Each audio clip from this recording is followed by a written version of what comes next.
Hey, I'm Melissa Carter, and I would like to teach you how to make English toffee. You know, all that wonderful toffee that comes in tins in the mail catalogs. Well, it's expensive, and you can learn to make it easy and quick in your own kitchen. Here's our ingredients today, and my son Ben is going to be our helper, and there he is. And so we are going to get started. Alright, so the first thing you're going to need is you're going to need toasted almonds. These are, you can buy anytime you want, just you can toast them at home. Second of all, you'll need a pound of dark chocolate, and I have extra dark retard chocolate. You'll also need 2 cups of butter, which is equal to 4 sticks, and we have that right here. You'll also need a 1/4 cup of light corn syrup. You'll also need regular sugar, our main ingredient, and that calls for 2 2/3 cup. And let's don't forget, we need 1/3 cup of water. You're also going to need some silicone mats, or if you don't have that, you can get You'll also need a cookie sheet with foil on it, and you'll need to put butter or Pam spray on it because you don't want your toffee to stick when it's done. Okay, I've already got my ingredients in the pot. We have put in the sugar, we have put in the butter, we have put in the water, and we have put in the Cairo syrup. Now, what we're going to do here is we're going to let the butter melt, and we're going to bring it to a bowl. Now, I don't happen to have a candy thermometer, but if you have a candy thermometer, you bring it to 300. Let it boil on medium heat, and melt it and keep stirring it.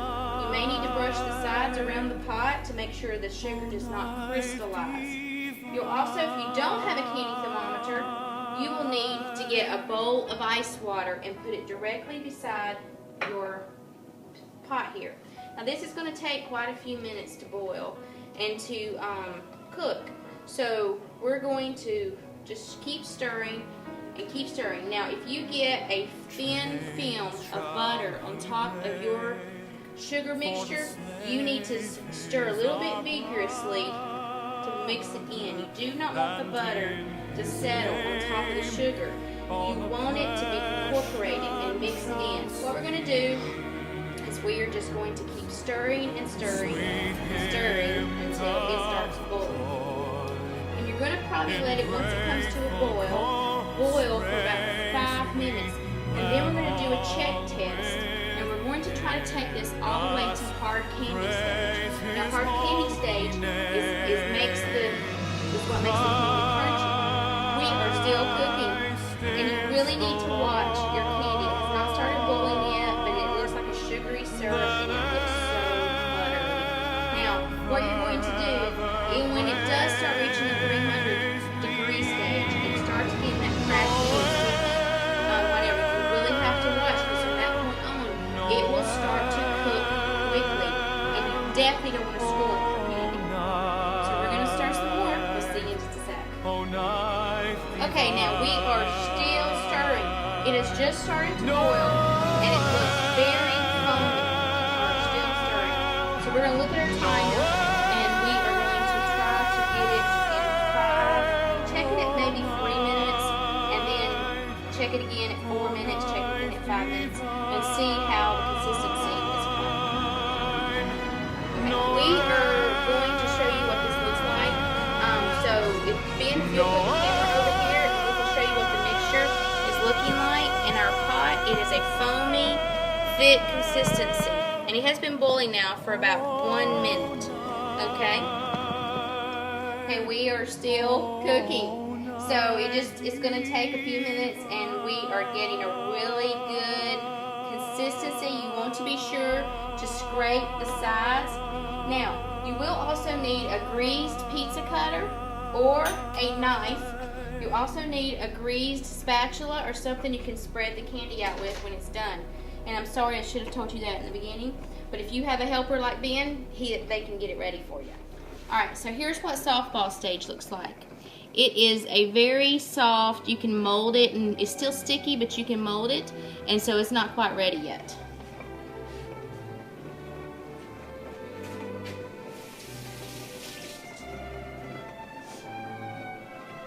Okay, now what we're going to do, our mixture is getting a very beautiful golden color.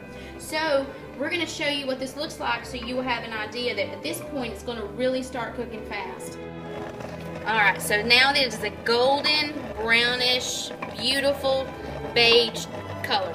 So this means our candy is getting close. Alright, so now we're going to do another check because it's been another minute. We're going to drip it in the ice water right here.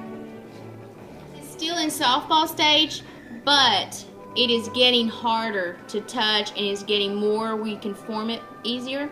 So we are getting close. Now we are really turning a golden brown color. So what we're going to do now is we are going to check it again. This is where we start checking it more often. We'll let it sit in the cold water for a minute. It is getting crackly stage. See, it's starting to take shape. So we are almost there. And the longer it stays in the water, it is getting hard. So we are about there. I think I'm going to turn it off now.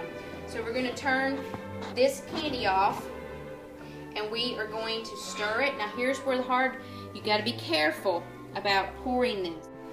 So we are pouring this on our sheets. Now we want to be careful that we don't overflow the sheet.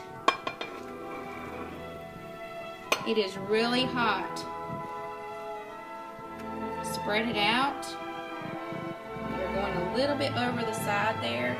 That's okay. Now, what we have to do here is we have to let it cool down for just a moment. And I'm going to show you how glassy and beautiful it looks. Now this toffee looks beautiful.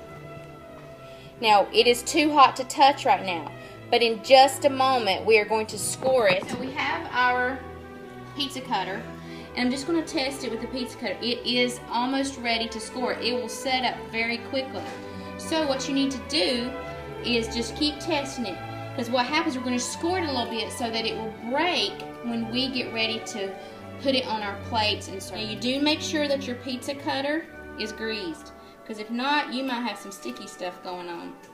Now, you also have to work a little bit fast at this point, because we are going to put chocolate on top of this, and then on top of that we are going to put our almonds.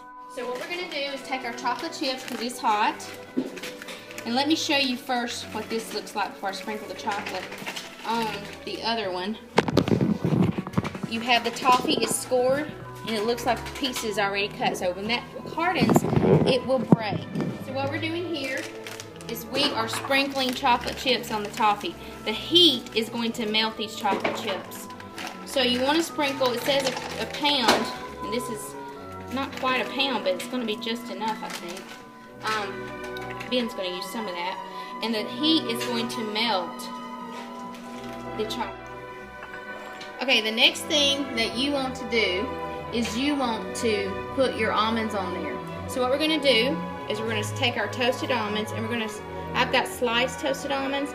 You don't need a whole bunch. This is mainly decorative and to give it a touch of flavor. You do not want to put it in the refrigerator, because what happens when you put it in the refrigerator, moisture gets into it. As you can see, our toffee is about done. So what we're going to do is we're going to take the pieces, and they're going to break really easily into pieces. So we have our toffee done, and it is yummy. Here is the piece right here. It is beautiful. It is crunchy and delicious. Hope you have enjoyed Creative Cooking with Melissa, and we hope you'll come back and hope to have some more cooking shows for you. Thanks. Happy holidays.